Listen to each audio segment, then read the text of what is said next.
Well, hey, good morning. Welcome to the Blue Gamer Bluecast Morning Show. I'm your host, Adam Blue, 30 plus year video game enthusiast and industry analyst.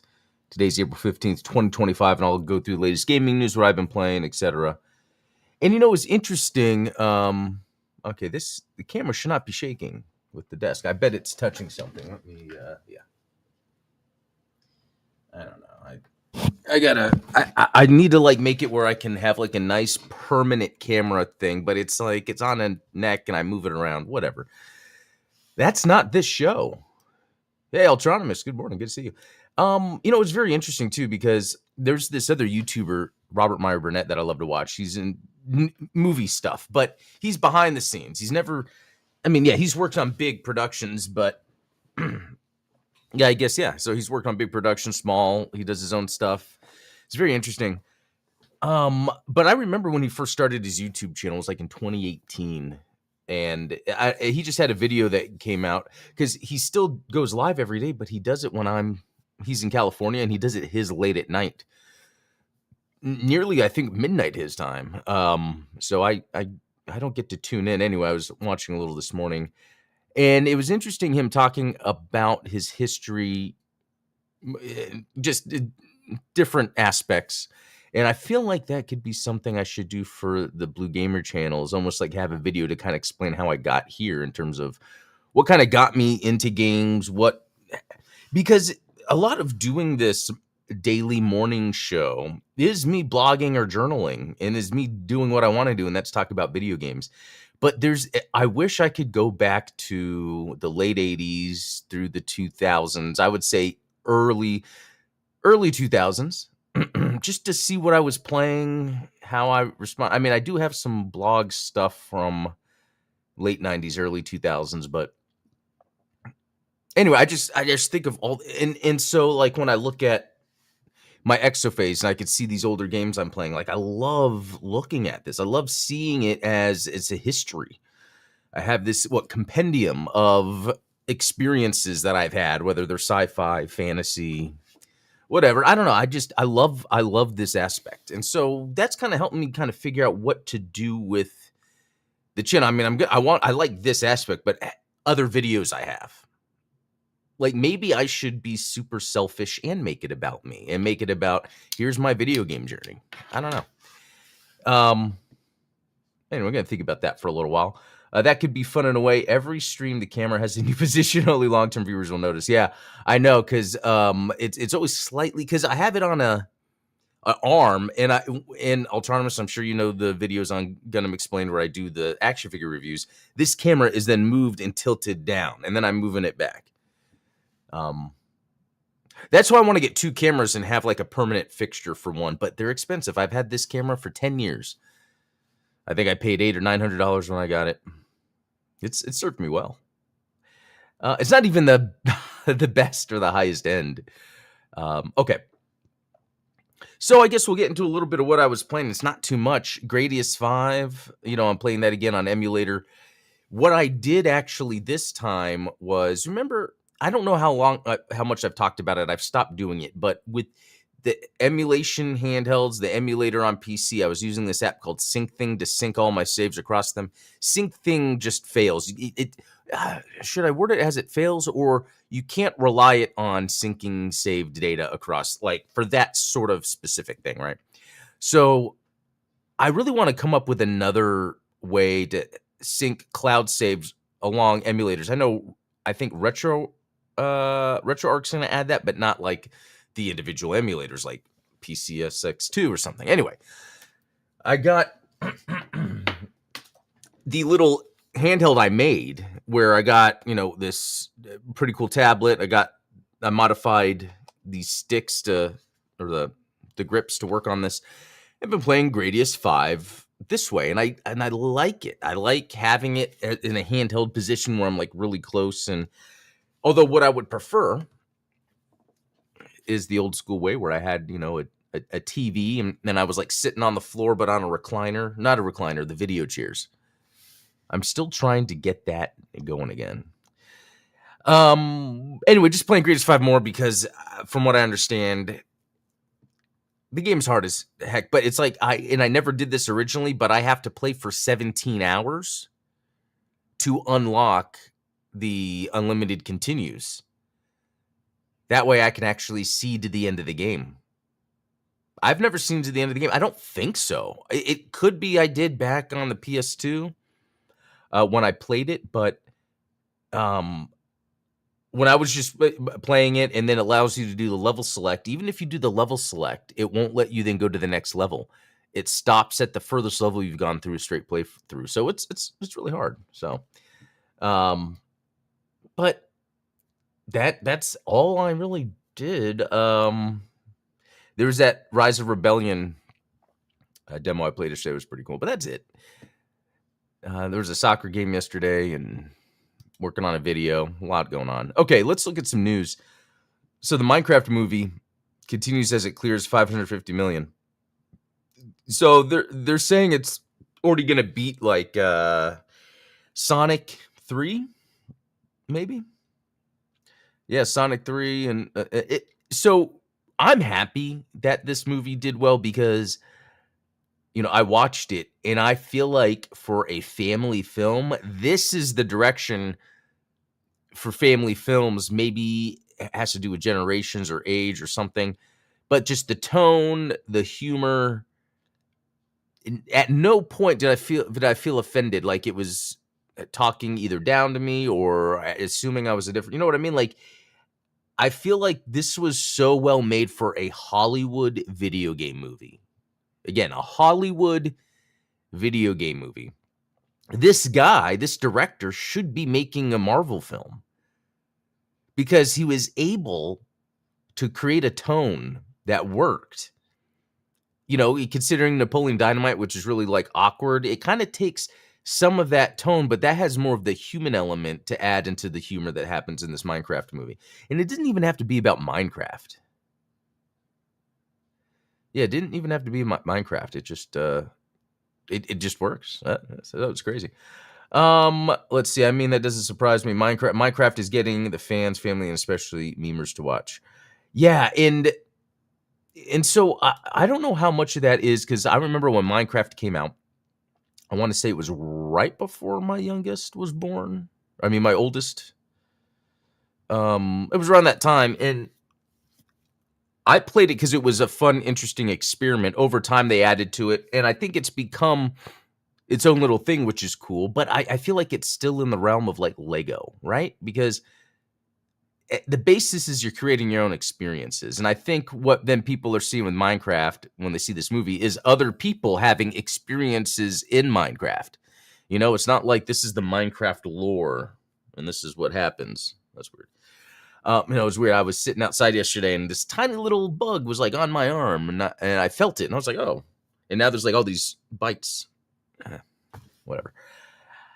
Anyway, good on the Minecraft movie. Good on the Minecraft movie. Okay. Sonic 3 is just good for the fan. Well, actually, yeah. I also think Sonic 3 is just as good, but I think... Is it Minecraft is just bigger than Sonic nowadays? I think it's what it is. And the other thing, too, is sometimes when Sonic games come out, they're just kind of okay. Minecraft has really just been essentially one game. Yeah, I know they have Legends and all that, but... And again, you're kind of making your own story in it. So that's kind of, I don't know. All right.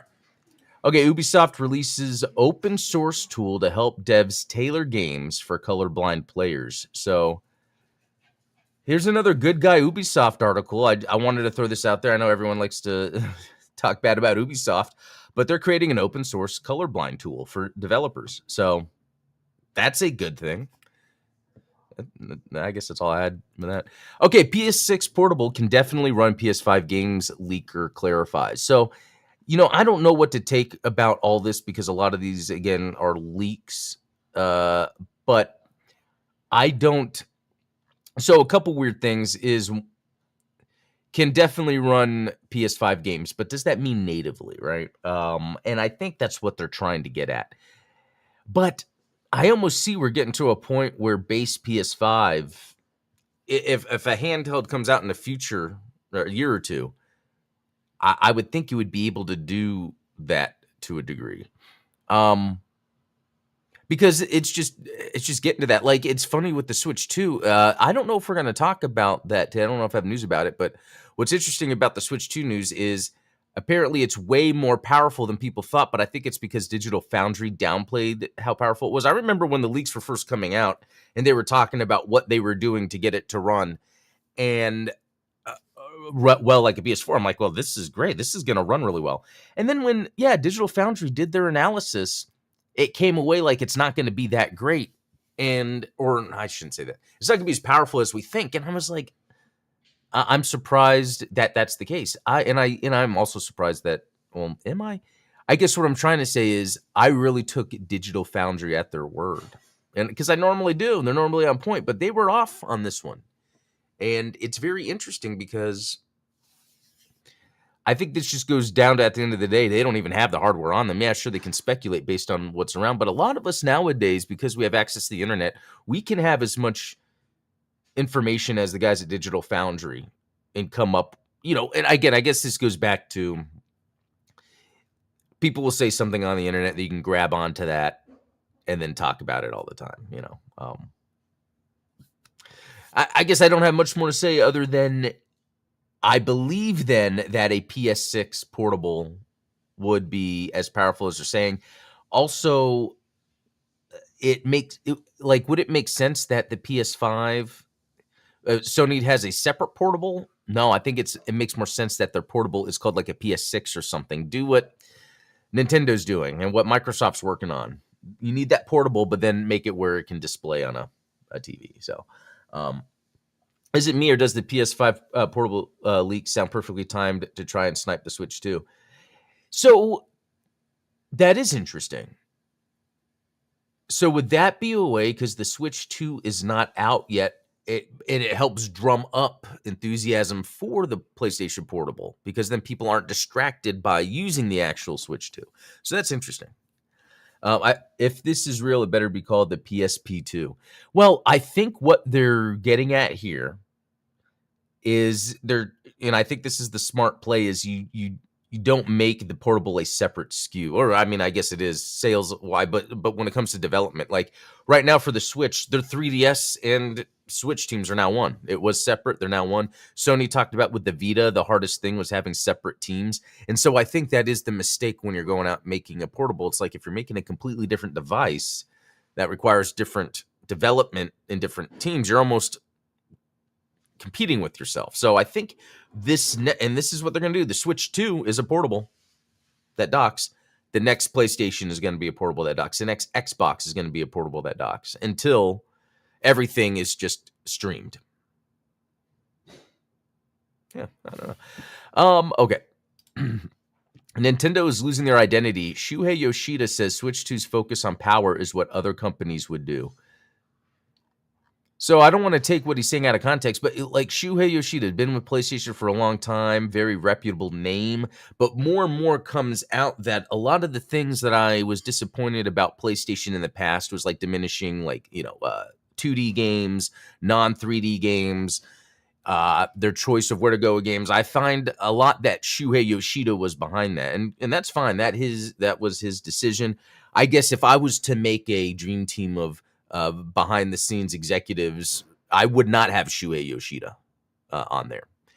He's always seemed like a nice guy, but I've always thought when it comes to video games, his tastes were not even close to mine. Not that they needed to be, but even off the market. And we can see that with PlayStation over time, which is they've got themselves stuck in this like mainstream market that is now not big enough for them to maintain as a console developer. That you need more than that. So, let's see. But I guess, let's see. To me, it was a bit of a mixed message from Nintendo. In a sense, I think Nintendo's losing their identity, in my opinion. For me, they are always about creating some new experience, like designing hardware and games, or games together to create something. So, again, this is where I feel like he's missed the point. So, the reason they're doing this is because what has been Nintendo's bread and butter this whole time, spoiler alert, it's not been the consoles, it's been the portables. Okay? they've been able to support themselves in the console space just because you could at that time. Like I was talking about right now, Sony went to mainstream and their walking simulators are not helping them, or the live service is not helping them. That Nintendo knows that what helps them is having a portable. And they were still able to add new experiences to this portable because you could take off the controllers and use them as mice. So it's kind of weird for Shuhei Yoshida to say this stuff. It really is. Let's see.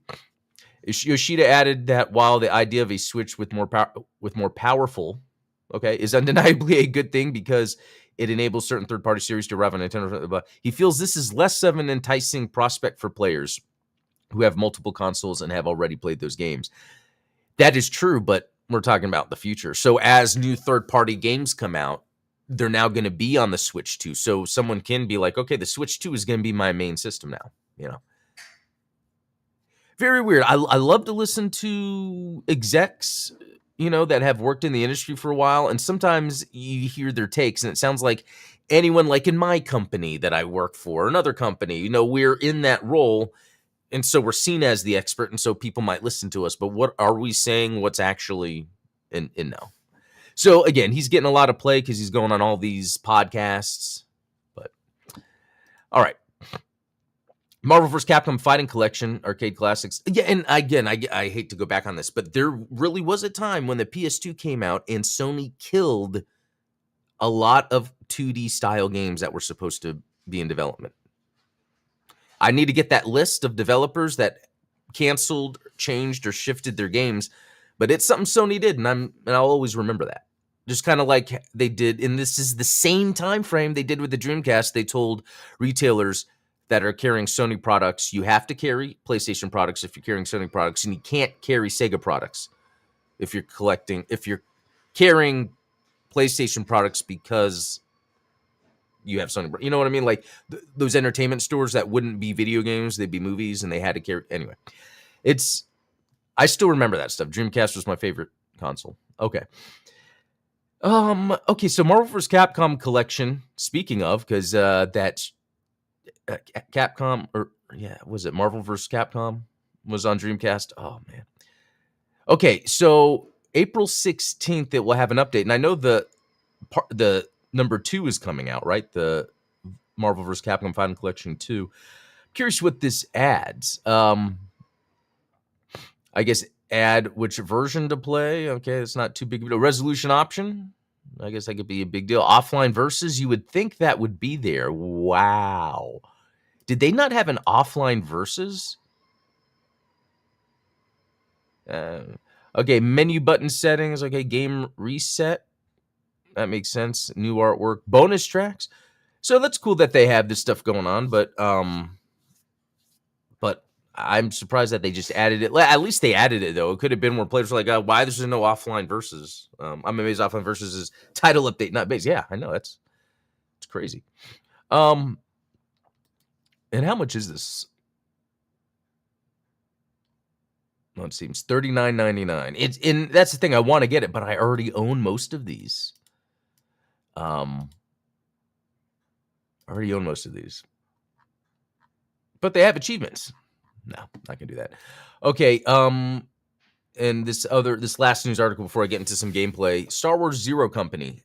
This is a new, and I brought this up before, it's a new Star Wars game. It's made by Respawn. It's based around XCOM. In my opinion, this game is going to come out and just fall flat. Star Wars Zero Company. Nowadays, when it comes to Star Wars, you're going to have a more interesting title. No one can just take Star Wars anymore. You know what I mean? Like, and then, they show a lightsaber maybe to show off, hey, there's lightsaber combat in this. But here's my issue. They recently came out with that XCOM-like Marvel game, Midnight Suns, and it did really bad. I mean, it wasn't, Firaxis that did the original XCOMs, they did that Midnight Suns, but they were at EA before. So EA knows a thing or two about doing these games, but I just don't, and it's set in the Clone Wars era, I just don't see this doing any good. And it's unfortunate. Because I do think if they made a Star Wars strategy game, they really should call it, and this is the marketing brain, maybe Star Wars Tactics, the original trilogy, and you're playing through A New Hope, Empire, and Return of the Jedi. That would, I guess, allow the market right now that's undecisive about Star Wars to understand what Star Wars they're getting into. I think that's a good way to put it. Now, if they're using Clone Wars to capture that early 2000s, or the 2000s market, I guess, because, yeah, we had the Star Wars prequels and then all the way up to the Clone Wars, they should just make it Star Wars Tactics, the Clone Wars. But I think when you do this, like Zero Company, even Star Wars Outlaws, that was the biggest tell right there, because Star Wars Outlaws is an incredible game. It has amazing graphics, and people didn't care. It's very interesting. I kind of like Zero Company. It makes me think Black Ops. No, and I agree that the name is cool, and it could be that the concept is cool. It's just Star Wars and video games are just sort of falling by the wayside. And this is the most uninteresting thing you could do with a Star Wars video game right now, when Star Wars video games just are. I mean, even with Jedi Survivor, it's funny, people liked it, but people don't really talk about it. It's just kind of like FIFA coming out. It's like, oh, here's Fallen Order, Jedi Survivor. This is the sequel, but no one, especially when it comes to people that like to talk and break down gameplay and how interesting, no one ever talks about how interesting the Fallen Order games are. They were just something that was missing. That was a pretty obvious thing, and we got it. I don't know. Okay. We're going to check out a game that I've been meaning to play for a while, and it went on sale. It looks cool. And we might check out a couple others too, because I might not spend too much time on each one. This one,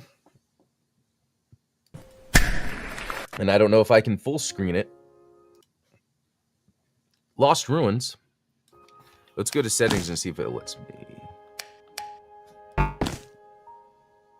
Okay, this one seems to allow it. Let's... Oh, is that the most I could do? Okay. All right, so Lost Ruins. Yes, another Metroidvania. Just the artwork looks awesome. Like heroin. Huh? Where am I? Can't remember anything. I should take a look around. Yeah, that's a good idea. Okay. So I'm not a huge fan of like the super like cute like graphics, but this looks good.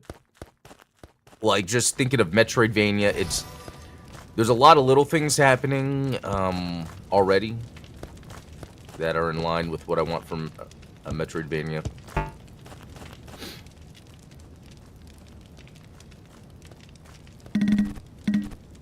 One, and I know this sounds weird, is the designs of the textures of the sprites of the platforms I'm on. I know this sounds weird, but it's like sometimes when I'm playing a Metroidvania, if the design of the ledges and stairs look off, I'm not even reading this. Like I don't know how to explain it. See, like this right here, that platform, it makes sense. There's sometimes I'll play a game where maybe that platform's like a little too skinny and the pixels aren't cohesive with the other I don't know if that makes sense, but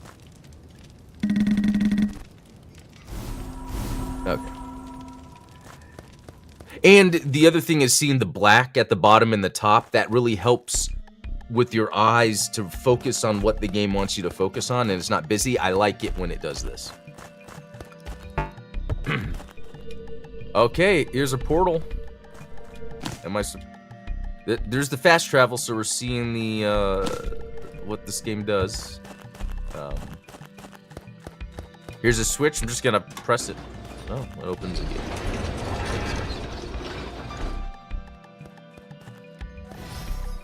Okay, so that's a save point. Smartphone message. Green monsters are everywhere. I'm sneaking around to avoid them, but it's only a matter of time before they find me. I want to go home. I want to eat my mom's homemade cooking, but I can't remember where I lived or what her food tastes like. I can't even remember what my mom looks like. What happened to me? Okay, that's interesting. Heck yeah, I got a sword. But it's like showing up red. I wonder if that has to do with like it's heavy for me or something.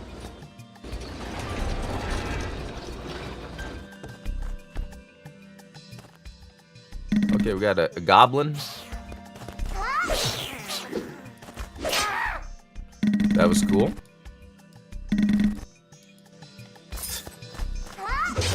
Ah, I can do that. Okay. More stuff. Okay, this is loadout. Okay. Okay, gotta watch out for spikes as I get hit by one. Wow. Interesting. Yeah, that's a good point. It really... There's a lot of character in this. Oh, that's cool. I didn't know I could do all that.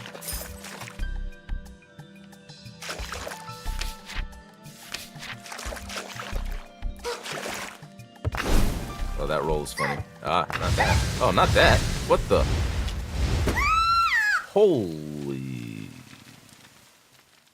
Okay. So this is one that might be a little, we gotta really think about everything. Not a cozy one. I know.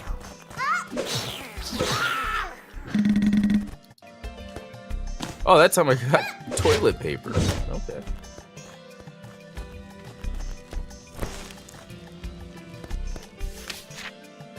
Okay, I just gotta watch out for the spikes. And then I might go this way. Oh, didn't even do that.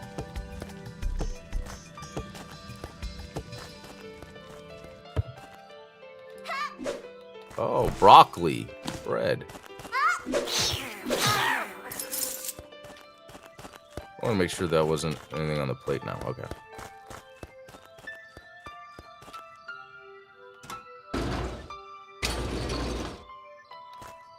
Interesting. Winged shoes. Okay. Float when performing mid-air attack. Oh, that's cool. And then wipes off oil, wipes off water. Wow, okay. A lot of cool stuff going on here. And then the different weapons. Oh, I see. Oh, I can't go that way?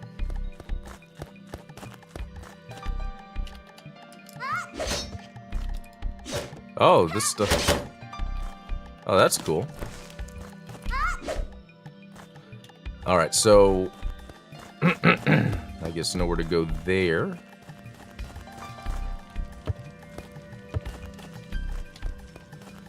Interesting inventory. Maybe they just have it set up to where it's there every time.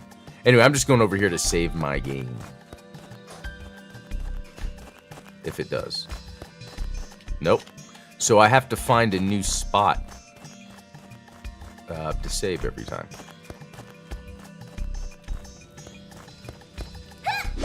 Oh, I was taking out the that move. Okay, let's see what this does. Turning wounds, recovers HP, nullifies damage. Okay.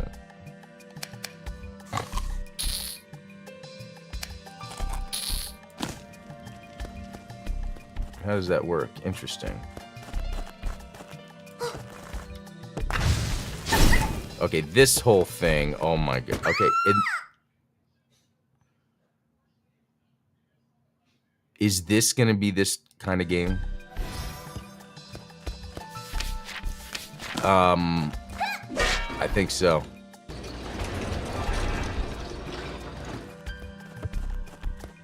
Let me try it one more time. Oh no.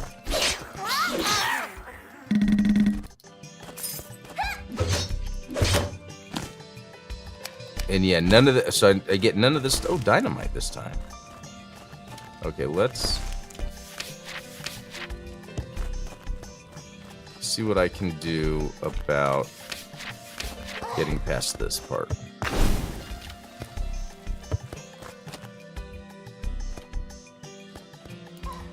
Okay.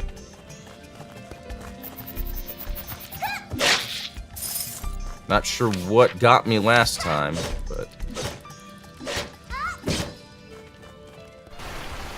Save point. Okay, that's not bad. The save points, I guess, because that little section, it was just a matter of me really realizing what to do. Water graphics are good. Okay. This is, I don't think you cleared the bleed damage. Yeah, I went to go get toilet paper, and, oh, but that's what caused me to die. Yeah, the toilet paper seemed like it would wipe away that status effect. I didn't get it on time. That's a good point. Okay, so this game seems really cool. I do gotta jump, but I'm gonna be playing this more when I get off work, I think. Okay. Well, that just about does it all. Thanks all for joining this morning. I guess not really much going on except, I think I was complaining about some stuff. But hey, UbiSoft has that open source colorblind mode, so there's some good out of that. All right, all. I'm gonna head out. Thanks for joining Autonomous. I'll see you later. Until next time, be cool.